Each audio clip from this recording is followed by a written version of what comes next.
আমি আমেরিকা থেকে বলতেছি।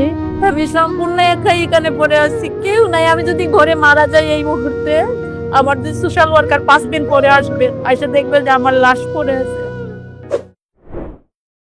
আমি আমেরিকা থেকে বলতেছি। তো ওর সাথে আমার দেখা হয়েছিল 2010-এ। আমি বাংলাদেশে ছিলাম তখন। পরিচয় হওয়ার পরে ওইখান থেকে প্রেম শুরু হয়েছে। প্রেমের সময় ওর সাথে ভালোবাসা তো অনেক মধুর হয়। ওর সাথে প্রেমের সম্পর্কটা আমার অনেক ভালো ছিল। তো ও আমার জন্য অনেক পাগল ছিল। প্রেমের প্রায় 8 মাস পরে সবাই জানছে। ও আমাকে লুকায়ে ফোন দিছিল, মোবাইল ফোন। তো ফোন দেওয়ার পরে ওইটা আমার ভাই দেখে ফেলছিল। যখন একটা পর্যায়ে জানাজানি হয়েছে যে ওর সাথে আমার রিলেশন চলতেছে, তখন আমার ভাইয়েরা কোনো পর্যায়ে ওর কাছে আমাকে দেবে না। ওরে আমি বলছিলাম যে যেকোনো ওয়েতে ওকে আমি বলছি যে এরকম তো আমাদের ফ্যামিলিতে জেনে ফেলছে সবাই, এখন কি করবা? এখন বলতেছে আমি তো বিয়ের প্রস্তাব পাঠাবো তোমার ভাইয়ের কাছে। ও আমার ভাইয়ের কাছে গেছে, যাওয়ার পরে ও বলতেছে যে ভাইয়া আমি যে কোনো ওয়েতে আমি আপনার বোনকে চাই। আমার ভাই বলতেছে তোমার সাথে তো কোনো দিক দিয়ে আমাদের যায় না। ওদের যে অবস্থাটা আর আমাদের যে অবস্থানটা অনেক ডিফারেন্ট। অর্থ সম্পদের দিক দিয়ে বলেন ওরা অনেক গরিব। আমার ভাই বড় ভাইয়া চেয়ারম্যান ছিল। ভাইয়া রাজি হয়নি। পরে ভাইয়ের পা ধইরা কান্নাকাটি করতেছে যে ভাইয়া আমি তো ওকে ছাড়া বাঁচতে পারবো না। যখন কান্নাকাটি করছে ভাইয়া, তখন ভাইয়া ওকে একটা কথা বলছে যে ঠিক আছে, তুমি তো কোনো কিছুই পারো না করতে। তুমি শুধু এডুকেটেড এটাই আমি জানি, কিন্তু আর তো কোনো যোগ্যতা নাই তোমার। ও বলতেছে ঠিক আছে ভাইয়া আমি চাকরি নেব। আর আমি এদিক দিয়া ভাইয়া আমাকে জিজ্ঞেস করতেছে তুই কি করবি? আমি বললাম যে আমি তো ওকে চাই, কারণ আমি ওকে ভালোবাসি। এই কথা বলছি, বলার পরে ভাইয়ার মনে এটা হয়েছিল যদি আমার বোনকে পলাইয়া নিয়ে যায় তাহলে তো আমাদের মান সম্মান চলে যাবে। তো ওনার একটা সালিশি বসাইছে এখানে যে এই জিনিসটারে শেষ করার জন্য, যেমন দুইজন দুজনের কাছ থেকে আলাদা হওয়ার জন্য, এই জিনিসটাকে শেষ করার জন্য ওরা সালিশি একটা বসাইছে। পরে ওর মামা ছিল এখানে, ওর মামানি, ওর মা, ওরা আসতে, আর আমাদের পক্ষ থেকে 3 জন। তো অনেক কথা বলা কাটাকাটি হয়েছে। হওয়ার পরে বলতেছে কি একটা বকা দিছে আমার ভাইয়া ওরে। বোকা দেওয়ার পরে ওই কি করছে, বলতেছে যদি আপনি চিন্তা করেন ওকে আমার কাছ থেকে আলাদা করার, তাইলে আমি কিন্তু এখনই সুসাইড করব। বইলা ও এমন পাগলামি শুরু করছে, ওর মাথায় নিজে মারতেছে, আঘাত করতেছে। একটা চেয়ার আছে, চেয়ার নিয়ে ওর মাথার মধ্যে পাড়ি দিচ্ছে।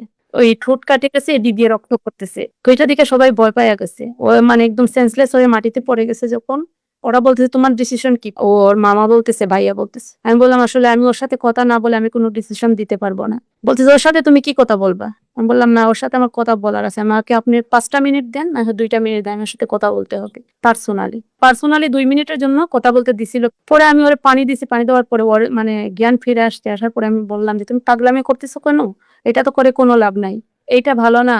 এখানে 2-3টা ফ্যামিলি আমার কারণে তোমার কারণে অনেক কষ্টের মধ্যে পড়ে যাবে।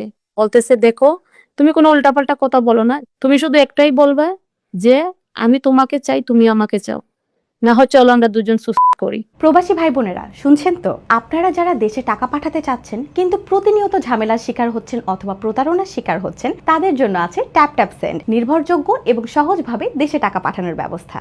ট্যাপ ট্যাপ সেন্ড সম্পূর্ণ লিগ্যাল মানি ট্রান্সফার অ্যাপ। এই অ্যাপের মাধ্যমে দিনরাত 24 ঘন্টা নিরাপদে এবং নিশ্চিন্তে বাংলাদেশে টাকা পাঠানো যায়। অসাধারণ এক্সচেঞ্জ রেট, টাকা পাঠালে সব সময় দারুণ কনভার্সন রেট পাওয়া যায় এবং বিদেশ থেকে দেশে টাকা পাঠালে সরকারের পক্ষ থেকে 2.5% প্রণোদনা যুক্ত হয়। ট্যাপ ট্যাপ সেন্ড দিয়ে America, Canada, Australia, Europe, UK, UAE থেকে ব্যাংক, বিকাশ কিংবা ক্যাশ পিকআপের মাধ্যমে সহজেই দেশে টাকা পাঠানো যায়। টাকা পাঠাতে কোনো ট্রান্সফার ফি লাগে না, তবে ইউকে থেকে বিকাশে টাকা পাঠাতে 0.99 পাউন্ড এবং ইউএই থেকে 5 দিরহাম ফি দিতে হয়। ব্যাংক কিংবা অন্য মোবাইল ওয়ালেটে এই ফি দিতে হয় না। এবং আমাদের প্রোমো কোড লাভ LOVE ব্যবহার করলে প্রথম ট্রান্সফারে আকর্ষণীয় বোনাস পাচ্ছেন। অস্ট্রেলিয়া থেকে $50 অস্ট্রেলিয়ান ডলার, কানাডা থেকে $30 কানাডিয়ান ডলার, ইউরোপ থেকে 25 ইউরো, ইউকে থেকে 20 পাউন্ড এবং আমেরিকা থেকে 30 US ডলার। সহজে এবং নিশ্চিন্তে বাংলাদেশে টাকা পাঠাতে ব্যবহার করুন ট্যাপ ট্যাপ সেন্ড। আমি বললাম এটা সুসাইড কোনো সিদ্ধান্ত না। কেন আমি সুসাইড করবো? আমি ভালোবাসি তোমাকে বেঁচে থাকার জন্য, সুসাইড করার জন্য না। এটা বলছি। বলার পরে আমি ওরে বললাম যে দেখো আমি সবার সামনে বলবো যে তোমার আমার সম্পর্ক নেই, কিন্তু আমি যে কোনো ওয়েতে আমি তোমার সাথে সম্পর্ক রাখবো। ওকে আমি এটা বুঝাইছি। বোঝানোর পরে ও বুঝছে, বলছে ঠিক আছে। পরে আমরা বলছি যে না, আমাদের আজ থেকে কারোর সাথে কারো কোনো যোগাযোগ থাকবে না। ওদের সামনে বলছি আমরা কারোর সাথে কোনোদিন দেখা করব না। এই কথা বলে ও চলে গেছে ওর মাকে নিয়ে, আমি আমার বাড়িতে চলে গেছি। তো শেষ এইখানে। তারপরে আমারে বিয়ের চেষ্টা করে আমার ভাইয়ারা, বিয়ে ঠিক করে ফেলে এক জায়গায়। বিয়ে যখন ঠিক করে ফেলে ভাইয়া, ও আবার কেমনে জেনে যায় এটা। জানার পরে ওই ছেলেপক্ষকে ফোন করে বলে যে তুমি কি আমার বউকে বিয়ে করবা? যে ছেলেটা আছে ওই ছেলেটাকে। আমার বউকে যখন তুমি যদি বিয়ে করো তাহলে, ওর সাথে কিন্তু আমার কোনো বিয়ে হয় নাই ভাইয়া, যদি বিয়ে করো তাহলে আমি পুলিশ কেস করব। এইরকম বলে ওই ছেলেটাকে ভয় দেখাইছে, ও বিয়ে ভেঙে দিছে। তো এই ভাইয়া বড় ভাই অনেক লজ্জা পাইছে এখানে। তো ভাইয়া ওয়ালের মধ্যে মাথা মারতেছে আর বলতেছে আমার বোন আমার আমার মান সম্মানটা শেষ করে দিছে, আমি ওইখানে আর জীবনে মুখ দেখাতে পারবো না কোনোদিন বলে কাঁদতেছে। এরপরে ওই দিন আমার ভাইয়ারা আমাকে অনেক মারছে, মানে আমার এমন ভাবে ও মারছে, আমি ওদের তো আদরের বোন ছিলাম, কিন্তু ওর কারণে আমার লাইফে আমার ভাইয়ারা যত মারছে, মানে এটা মানে আমার চামড়া যদি আমি করি দেখাইতে পারতাম, এখনো মনে হয় মানে স্পট রয়ে গেছে এইরকম। শুধু তার কারণে, একমাত্র শুধু তার কারণে। যখন আমাদের প্রেমের বয়স 3 বছর হয়ে গেছে না ভাইয়া, পরে ওর সাথে আমি রিলেশন করা মানে যোগাযোগ করা একদমই বন্ধ করে দিছি। একদমই সব দিক দিয়ে বন্ধ করে দিছি, ফোন ফেলে দিছি, সবকিছু ফেলে দিছি। এরপরে আরো 3 বছর পরে হঠাৎ একদিন ওর কথা আমার মনে পড়ছে, আমি ওরে ফোন দিছি। কিন্তু এর ভিতরে অনেক চেষ্টা করছে আমার সাথে যোগাযোগ করার জন্য, কিন্তু আমি যোগাযোগ করি নাই। এটা হচ্ছে প্রেমের 6 বছর পর। যখন ওকে আমি ফোন দিছি একবার, হ্যালো যখন আমি বলছি বা এসে চিনে গেছে, চিনার পরে বলতেছে হ্যালো হ্যালো। আমি এই মুহূর্তে আমি লাইন কেটে দিছি। আমার এই ভাইয়াদের এই যে টর্চার করছে না, আমার ওই কথাটা মনে হয়ে গেছে, যা আমি মানে ভয় পাইয়া গেছি যে আবার এই কিয়ামতটা আবার শুরু হয়ে যাবে আমার ফ্যামিলিতে। 3 বছর ধরে এটা বন্ধ, এখন আবার যদি এটা চালু হয়ে যায়, আমি আর এই হেলো বলে ওর সাথে আর যোগাযোগ করি নাই। আমাদের 9 বছরের প্রেম, বুঝছেন ভাই, 9টা বছর গেছে এইরকম করে করে, শুধু মাইর খাইছি, ঝগড়া হইছে। ওরা বিয়ে ঠিক করে, আমি বিয়েতে রাজি হই নাই, শুধু তার কারণে, একমাত্র শুধু তার কারণে। আমার 2 সাইডে আমার 2 ভাইয়া ঘুমাইতো 2 রুমে, আমি মধ্যখানের রুমে ঘুমাইতাম। আমাদের প্রত্যেকটা দরজায় কাঠ মেরে লোহা মেরে ওরা তালা লাগিয়ে দিছিল। রাইত হইলে মানে প্রত্যেকটা শিকল বেঁধে দিত দরজার মধ্যে, যাতে আমি পলাইয়া না যাই। তারপর আমি বাথরুমে গেলে একজন পাহারাদার আছে, আমি শান্তিতে কিন্তু ওদের জন্য বাথরুমেও যেতে পারি নাই, কারণ একটাই, ওর সাথে আমি পালাইয়া যদি চলে যাই। পরে তো আরো 3 বছর কাটলো, ওর সাথে কোনো যোগাযোগ আমার নাই। এরপরে ফোন দিছে, আবার ফোন দেওয়ার পরে আমারে বলতেছে তুমি ফোন দাও না কেন আমাকে, আমি তো রাতের পর রাত জেগে থাকি তোমার জন্য, তোমার সাথে আমার অনেক কথা আছে। আমি বললাম আপনার সাথে আমার কোনো কথা থাকতে পারে না। বলতেছে দেখ তুই যদি আমার সাথে না আসিস, বলতেছে তোর সাথে আমার চ্যালেঞ্জ। আমার ভয় দেখাইতেছে, ব্ল্যাকমেল করতেছে। ভাই আমি এগুলা শুনে তো একদম ভয় পাইয়া গেছি। তো একটা পর্যায়ে আমারে বলতেছে দেখ আমি ওই দিন আসবো, আমাকে তারিখ দিছে আর কি, যে আমি ওই দিন আসবো, তুমি ওই দিন বের হইয়া তুমি এখানে থাকবা, আমি গাড়ি নিয়ে আসবো। পরে এক পর্যায়ে বাড়িতে কেউ ছিল না, ওই রকম আর কি আমি চলে আসছিলাম ওর সাথে ওই সুবাদে। ওর ব্ল্যাকমেলের কারণেই আমি কিন্তু ভয় পেয়ে ওর সাথে পালাইয়ে গেছি। পালাইয়া যাওয়ার পরে মানে ও আমাকে ঢাকা নিয়ে গেছে, ওদের বাড়িতে নিয়ে যায়নি, ঢাকা নিয়ে গেছে। 2019 সালে 29শে মার্চ আমাদের বিয়ে হয়েছে। বিয়ে হওয়ার পরে সবাই খুঁজছে, মানে ওরা আমার বড় ভাইয়েরা সবাই পাগল হয়ে গেছে, আমাকে খুঁজতে খুঁজতে ওরা পাগল হয়ে গেছে, কিন্তু আমাকে পায় নাই ওরা। বিয়ে হয়েছে হওয়ার পরে তো ওদের বাড়িতে আমাকে নিয়ে গেছে। গেছি, যাওয়ার পরে শাশুড়ি এসে আমাকে ঘরে নিয়ে গেছে, বৈশা রয়েছি। তো হঠাৎ আমি দেখলাম আমার হাজবেন্ড একটা ঘরে ঢুকলো, আমি তো চিনি না, সম্পূর্ণই আমি নতুন ওইখানে। একটা ঘরে ঢুকলো, ঢুকার পরে আমি গেছি ওর পিছনে, হঠাৎ আমার ভিতরে জানি কি হয়েছে, আমি গেছি গিয়ে দেখি ওই মেয়েটার সাথে কথা বলতেছে। আমাকে দেখে ওই মেয়েটা চলে গেছে, বলতেছে আমি বিয়ে করছি, আরেকটা বউ আছে। পরে মানে আমি মনে হয়েছে যে আমার মানে আসমান ভেঙে মাথার মধ্যে পড়ছে। বললাম আমি তো থাকবো না তোমার ঘরে, আমি চলে যাব। তুমি যদি একটা বিয়ে করছো, তুমি আমাকে আবার ব্ল্যাকমেল করে নিয়ে আসছো। আমি বললাম তোমার যখন আরেকটা বউ আছে তুমি আমাকে কেন আনবা, তুমি কেন এমন করলা?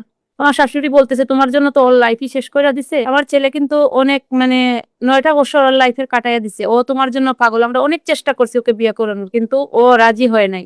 আর আমরা ভাবছি তুমি মানে এত বড়লোক ঘরের একটা মেয়ে, তোমাকে আমাদের এখানে দিবে না কোনো সময়। আমি ওরে অনেক বোঝাইছি, কিন্তু ও বুঝ মানতে চায় না আমাদের। আমার ছেলেকে আমি এক পর্যায়ে জোর করে রাজি করে বিয়ে করাইছি। আমার শাশুড়ি এই কথা আমাকে বলছে, তুমি এটা মাইনা নাও। আমি বলছি না আম্মু, আমি এটা মেনে নিতে পারবো না কোনোদিন। কোনো মেয়ে এটা মানবে না যে তার হাজবেন্ডের পাশে অন্য মেয়ে। এর মধ্যে আমার শ্বশুর চলে আসছে, আসার পরে উনি বলতেছে মা এরকম ওইরকম, বলতেছে আমার ছেলে যে আরেকটা বিয়ে করছে তোমাকে রেখে, এখন তো ওর অর্ধেক জীবন কাটাইয়া দিছে তোমার অপেক্ষায়, আমরা ওরে বিয়ে করাইছি, তুমি কি ওরে মাইনা নিবা? আমি চুপ করে রয়েছি। আমি তখন মানে ওনার দিকে তাকায় রয়েছি, আমি তো নতুন, আমি কি বলবো, আমি ভয়ও পাইতেছি কথা বলতে। তখন আমি বললাম যে দেখেন আপনারা যেটা করছেন এটা ঠিক করছেন না। আর ঠিক আছে, আপনি যখন আপনার ছেলে বউ আনছেন তাহলে আমাকে দিয়ে দেন, আমি আপনার ছেলের ঘরে থাকতে চাই না, এটা বলতেছি। আমার শ্বশুর বলতেছে তুমি ওকে মেনে নাও, কারণ ছেলেরা বিয়ে করতেই পারে, আমার শাশুড়িও বলতেছে ছেলেরা তো 4টা বিয়ে করতেই পারে। তখন আমার শাশুড়িকে বলছি যে আপনারা আমাকে বিদায় করে দেন, আল্লাহর হস্তে আমি এইরকম কোনো কিছু আমি দেখতেও পারবো না, আমি থাকতেও পারবো না, আমাকে দয়া করে আপনারা আমি যেখানে ছিলাম আমার ভাইদের কাছে আপনারা দিয়ে আসে। তখন বলতেছে যে আমার ছেলে এত কষ্ট করে তোমাকে দিয়ে আসছে, তুমি ওরে যদি বোঝাইতে পারো তুমি চলে যাও, আমার শাশুড়ি বলতেছে। তখন আমি ওরে বলছি যে তুমি আমার কেন আনছো, তুমি আমাকে বিদায় করে দাও, আমি থাকবো না তোমার ঘরে। বলতেছে তোর তো থাকতেই হবে, কেন তুই মানবি না? ও ওই বউরে লইয়া অন্য রুমে চলে গেল, আমি আরেক রুমে থাকছি। যেই ভালোবাসাটা আমার জীবনের চেয়ে আমি অনেক বেশি ভালোবাসছি, যে আমার ভালোবাসার মানুষের পাশে আমি আরেকটা মেয়েকে দেখছি। আমি জানি যে আমার এই মুহূর্তটা কিভাবে গেছে আমি এটা জানি না, কিন্তু আমার আল্লাহ দেখছে। আমি যেই রুমে থাকতাম আমার পাশের রুমে আমার সতীনকে নিয়ে আমার হাজবেন্ড শুইছে। এটা দেখা একটা ওয়াইফের পক্ষে যে কতটুকু কষ্ট, একটা ভালোবাসার মানুষের পাশে আরেকটা মেয়েকে দেখা যে কত কষ্ট, এটা যারা ভালোবাসে, যারা বাঁধবে তারা শুধু বলতে পারবে, আর এক আল্লাহ বলতে পারবে ও আমার সাথে এরকম করছে।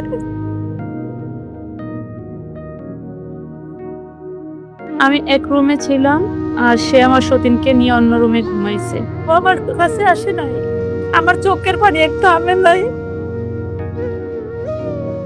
পরে হঠাৎ করে শুনলাম আমার সতীনের সাথে আমার হাজবেন্ডের অনেক ঝগড়া হয়েছে। ঝগড়া হওয়ার পরে আমার সতীন কয়েক পর্যায়ে চলে গেছে। চলে যাওয়ার পরে তো এখানে অনেক ওরা বিচার সালিশ অনেক কিছু বসাইছে। পরে আমার হাজবেন্ডের সাথে ডিভোর্স হয়েছে। ডিভোর্স হওয়ার পরে তখন আমার হাজবেন্ড বলতেছে যে তুমি আমাকে আল্লাহর হস্তে মাফ করে দাও, আমি আর এরকম জীবনেও করব না। তো আমার পায়ে দুইটা কান্দে যে তুমি যাইও না, তুমি গেলে আমি বাঁচতে পারবো না। তো একটা পর্যায়ে ও যখন মাপ চাইছে, কান্নাকাটি করছে, তো আমি বলছি ঠিক আছে, মানুষ তো ভুল করতেই পারে, মাপ টাপ চাই, আমাদের মিউচুয়াল হয়েছে, আমাদের আন্ডারস্ট্যান্ডিংটা ভালো চলতেছে।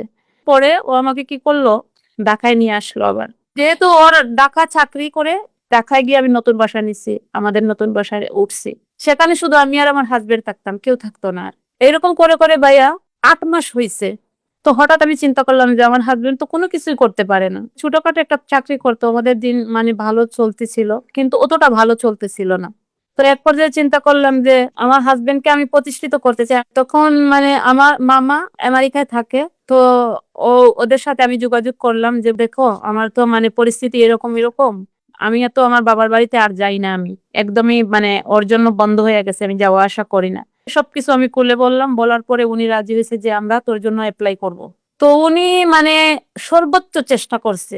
আমেরিকার ভিসা হয়েছে, পরে আমার হাজবেন্ড দিছিল 5 লক্ষ টাকা, দেওয়ার পরে সবকিছু সম্পূর্ণ খরচ আমার বোন করছে। আমরা এক পর্যায়ে আমেরিকায় চলে আসলাম। আমার হাজবেন্ড আর আমি আসার পরে আমাদের নতুন লাইফ শুরু হয়েছে এখানে। আমি ওই সময় আমি প্রেগনেন্ট। তো ও এখানে আসার পরে ভাইয়া ওর সম্পূর্ণ রূপটাই চেঞ্জ। আমার কোনো খেয়াল রাখতো না, বেপরোয়া একদম চলতো। রাত 3টার দিকে বাসায় ফিরতো, 4টার দিকে বাসায় ফিরতো, সকালে বের হয়ে যেত। নতুন করে একটা মেয়ের সাথে ও কথা বলতেছে, ফোনে ভিডিও কলে কথা বলতে সব সময়। আমি জেনে ফেলছি ওই মেয়েটা সম্পর্কে। ওর ফোনের মধ্যে আমি দেখছি মেসেজ করে। আমি বললাম যে তোমার ফোনে এই মেসেজ গুলা কে দিছে? ও বলতেছে ও তো আমার বন্ধুর বউ দিছে, ও তোমাকে কেন করবে? ওই দিন আমাকে ও অনেক মারধর করছে, অনেক কিছু হয়েছে। আমি প্রেগনেন্ট অবস্থায় আমাকে মারধর করছে। করার পরে আমার ভাই আসছিল ওইখানে, আমার ছোট ভাই, ও পুলিশ কল করছে, কইরা ওরে ধরায় দিছে। ধরায় দেওয়ার পরে ও 4 মাস জেল কাটছে। তো এর ভিতরে আমার বেবি হয়েছে। জেল থেকে আমাকে ফোন দিছে ওকে বের করার জন্য। আমি ওকে সবার এগেনস্টে গিয়ে আমি বের করছি জেল থেকে। আবার বলতেছে আমার একটা সুযোগ দাও। এখন ও বের হওয়ার প্রায় 4 মাস পরে ও আমার সাথে আবার গেঞ্জাম শুরু করছে। সেপারেট হয়ে গেছি আমি ওই সময় থেকেই। এখন আমি ভাই আলাদাই আছি, সম্পূর্ণ আলাদা আছি, একা আছি। আমার হাজবেন্ড আমি এখন চাইতেছে যে আমি যেন ওই মেয়েটাকে মেনে নিই, কিন্তু এটা তো আমার পক্ষে সম্ভব না ভাইয়া। আমি বলছি আমি তোমার সাথে খাবো না, আমি মানবো না তোমাকে। আমার বাচ্চাকে নিয়ে আমি একা একা সবকিছু সাফার করতেছি। তারপরে আমার একটা সার্জারি হয়েছে, আজকে 4 দিন হয়েছে, আমি সব একা একা করতেছি। আমি কেন মানবো? আমি এত কষ্ট করছি আমি লাইফে প্রতিষ্ঠিত হওয়ার জন্য, আমি ওই মেয়েটাকে কেন মানবো? এখন তো ভাইয়া আমি প্রচুর কষ্টে আছি। আমি এখন সাইকিয়াট্রিস্ট দেখাই, প্রত্যেক মাসে আমি সাইকিয়াট্রিস্ট দেখাই। আমার আপন বলতে কেউ নাই এখন আমার পাশে, আমি শুধু একা আছি, সম্পূর্ণ একা। ওর জন্য বাপের বাড়ি হারাইছি বাংলাদেশে, এখানে আইসা যত ফ্যামিলি ছিল, ভাই ছিল, সবাই হারাইছি। এখন আমি সম্পূর্ণ একা স্ট্রাগল করতেছি আমার বাচ্চাকে নিয়ে, সবকিছু আমি একা করতেছি। আর আমি সব ওর জন্য আমি পুরোটা পৃথিবী হারিয়ে ফেলছি, আমার আর কিছু নাই আমার লাইফে। এখন তো ভাইয়া ও চাইতেছে আমি যেন আমি ওই মেয়েটারে মাইনা নেই, যে ওই মেয়েকে বিয়ে করতে চায়, ও মেয়েকে সে আনাইতে চায় এই জায়গায়। কিন্তু ভাই আমি এটা সম্ভব না, আমি পারবো না, আমি আর পারবো না ভাই। এখন আমি আমার দিন এত কষ্টে কাটতেছে। আমার আজকে 4 দিন হয়েছে, সার্জারি হয়েছে, কিন্তু আমি সার্জারির সময় আমার পাশে কেউ ছিল না। আমি ওই দিন বাধ্য হয়ে আমার হাজবেন্ডকে অনেক কল করছি, প্রায় মনে হয় আমি 20-25টা কল করছি ওকে, ও আমার ফোন ধরে নাই। আমি এই এক পর্যায়ে পুলিশকে কল করছি, পুলিশ আসার পরে আমাকে নিয়ে গেছে হসপিটালে।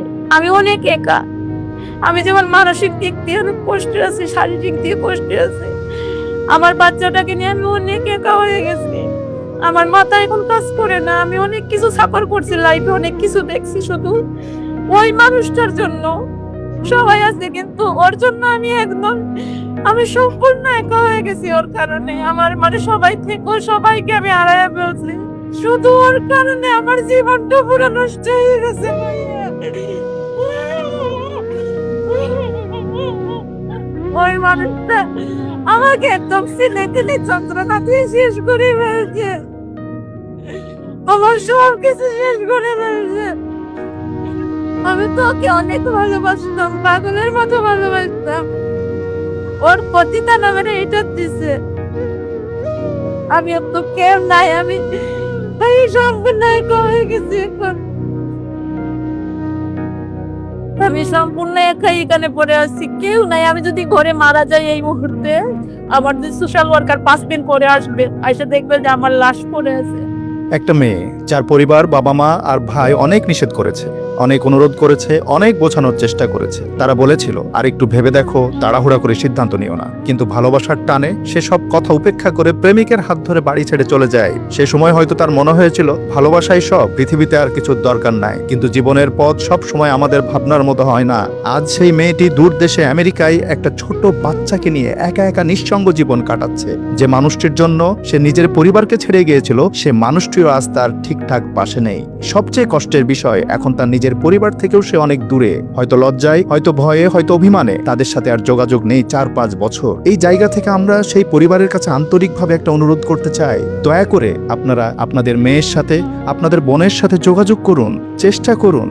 ভুল তো মানুষই করে, কিন্তু পরিবার যদি ক্ষমা করে পাশে দাঁড়ায়, তাহলে ভেঙে যাওয়া জীবনও আবার নতুন করে গড়ে উঠতে পারে। একজন মেয়ে হয়তো ভুল সিদ্ধান্ত নিয়েছিল, কিন্তু সে এখনো আপনাদেরই সন্তান, আপনাদেরই বোন। তার পাশে যদি পরিবার আবার দাঁড়ায়, তাহলে হয়তো তার এই কঠিন সময়টা একটু সহজ হয়ে যাবে। আর আমাদের সবার জন্য এই গল্পটি একটি শিক্ষা। আবেগের মুহূর্তে নেওয়া সিদ্ধান্ত অনেক সময় জীবনের জন্য বড় কষ্টের কারণ হয়ে দাঁড়ায়। তাই জীবনের বড় সিদ্ধান্ত নেওয়ার আগে বাবা মা, পরিবার আর গুরুজনদের কথা মন দিয়ে শোনা খুব জরুরি। কারণ পরিবারই হলো মানুষের সবচেয়ে বড় আশ্রয়। আমরা সব সময় চেষ্টা করি সমাজের বিভিন্নভাবে অবহেলিত, ক্ষতিগ্রস্ত ও কষ্ট থাকা মানুষের কণ্ঠস্বর তুলে ধরতে। আমরা চাই তাদের গল্প মানুষ জানুক, তাদের কথা মানুষের হৃদয়ে পৌঁছাক, যেন তারা নতুন করে বেঁচে থাকার সাহস এবং অবলম্বন খুঁজে পায়।